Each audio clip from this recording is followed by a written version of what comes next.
भगवद गीता में कहा है, कांक्षन्तक कर्मणाम सिद्धिम यजंत यह देवता क्षिप्रम विमानुषे लोके सिद्धिर्भवति कर्मजा।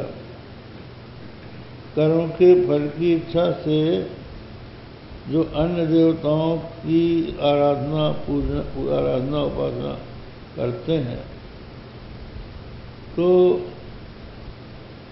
कर्म के फलस्वरूप सिद्धि, उनको सिद्धि मिल जाती है, यद्यपि वो सिद्धि अंतवती होती है। और फिर प्यन्न देवता भक्त्या यजन्ते श्रद्धयान्विता तेपि मामेव कौन्ते यजन्त अभिधिपूर्वकम यजन्त विधिपूर्वकम। जो भक्ति पूर्वक दूसरे देवताओं की आराधना करते हैं, यजन करते हैं, वो भी मेरा ही यजन कर रहे हैं, अविधि पूर्वक कर रहे हैं, क्योंकि फल तो मैं ही देता हूँ। फल देने वाला वो देवता नहीं है, फल देने वाला समस्त कर्मों का फल देने वाला परमेश्वर। यही लोग भूल जाते हैं। आप अपने माता पिता की सेवा करते हैं, गुरु की सेवा करते हैं, तो उसका फल माता पिता थोड़ी देंगे।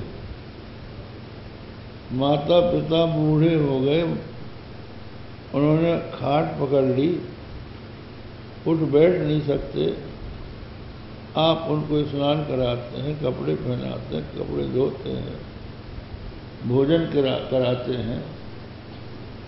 आपको अपनी सारी संपत्ति तो पहले ही दे गए, अब उनसे क्या मिलेगा? वो मिलेगा परमात्मा की ओर से।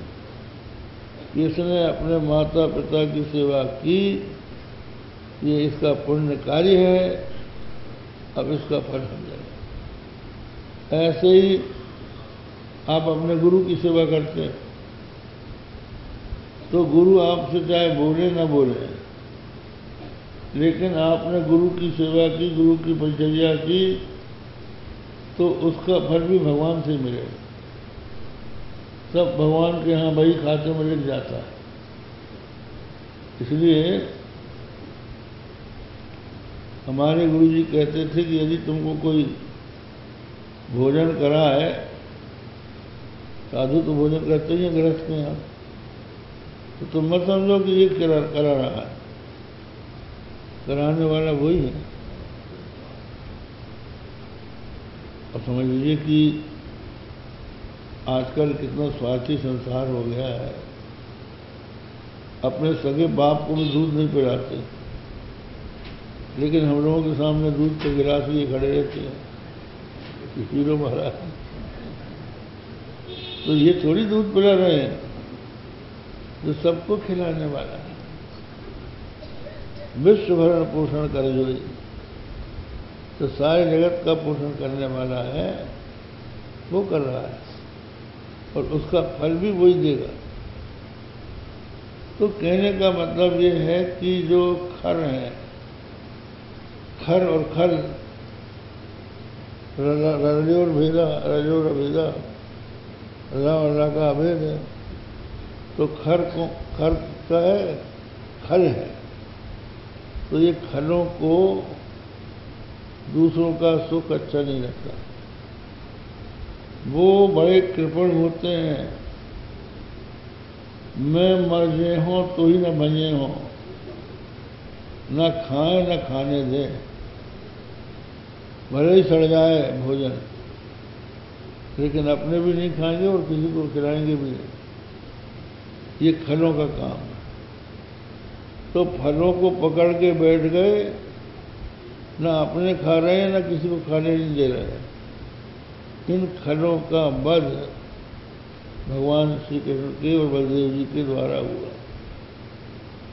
इसलिए भगवान का नाम खरारी, खरारी कहते हैं ना भगवान को। तो खरारी नाम कब से पड़ा? जब से उन्होंने खर नाम के दैत्य को मारा। यह भी कंस का अनुगामी था। ये चारों तरफ से भगवान श्री कृष्ण को घेरे रहते थे दैत्य लोग, किसी तरह से कृष्ण को मारा जाए जिससे कि कंस बच जाए। तो बात यह है कि जिसको भगवान मारता है उसको कोई नहीं बचा सकता, और जिसको भगवान बचाना चाहता है उसको कोई मार नहीं सकता, वो बचा ही लेता है। कहते हैं मारने वाले से बचाने वाला बड़ा है। एक कोई महिला थी, वो तांगे में बैठ के कहीं जा रही थी। तांगे वाले की नीयत खराब हो गई। जब उसने महिला ने कहा हमको जल पीना है, जरा कुएं के पास तांगा खड़ा कर दो, तो उसने कर दिया। अब जब वो पानी खींचने लगी तो उसकी बुद्धि आई कि इसको हम कुआं में ढकेल दें। तो उसने जैसे वो कुआं की वो पानी खींचने के लिए झुकी, उसने उसको ढकेल दिया कि जब कुआं में डूब जाएगी तो इसके आभूषण हम छीन लेंगे, मर जाएगी। लेकिन वो कुआं जो था उतरा था, कमर छाती भर पानी था उसमें, तो वो खड़ी हो गई। उसने सोचा रही तो खड़ी हो गई। तो उसको मारने के लिए उसने पत्थर उठाया। पत्थर उठा के उसकी भावना ये थी कि ये पत्थर उसकी खोपड़ी में हम पटक देंगे तो ये मर जाएगी। लेकिन वो पत्थर के नीचे सांप था बिस्तर। जैसे ही उसने पत्थर उठाया, सांप ने उसको डस दिया, वो मर गया और वो बेचारी बच गई। तो कहते हैं मारने वाले से बचाने वाला बड़ा होता है। तो जिसको भगवान बचाने वाले होते हैं उसके खर कुछ नहीं बिगाड़ सकते। कहते हैं सर्पाणांचा खराणांचा सर्वेषां दुष्टचेतसाम् अभिप्रायान सिद्ध्यन्ते तेनेदं वर्तते जगत। सर्पों की चले तो सबको काट खाएं, और खरों की चले तो किसी का काम बनने ही न दें। और समस्त दुष्ट चित्त वाले जो हैं वो सबका अनिष्ट करना चाहते हैं, परंतु उनकी इच्छा पूरी नहीं होती, इसलिए संसार बचा हुआ है। अगर होती तो खत्म हो जाता।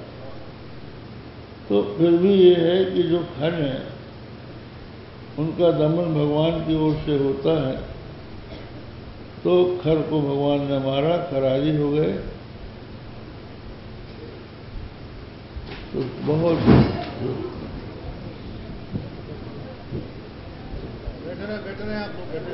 वो कुर्सी टूट गई होगी, तुम समझ लो कि कोई सो गया होगा कुर्सी में।